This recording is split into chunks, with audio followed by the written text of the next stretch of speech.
Follow these steps to create a Reuleaux triangle in Adobe Illustrator. First, set the fill to none and keep only the stroke.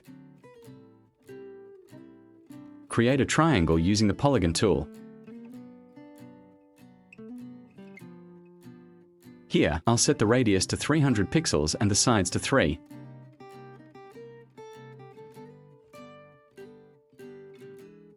Next, select the ellipse tool.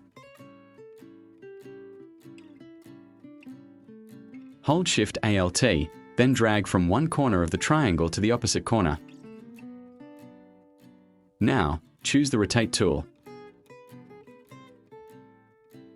Hold Alt and click the center of the triangle to open the options.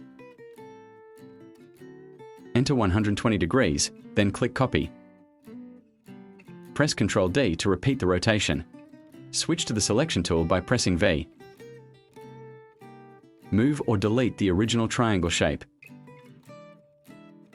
To remove the extra outlines, go to Pathfinder and choose Intersect.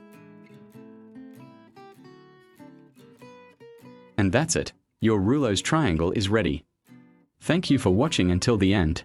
If there is something you don't understand, write a comment below. Click like for support and activate the notification bell to get the next video update.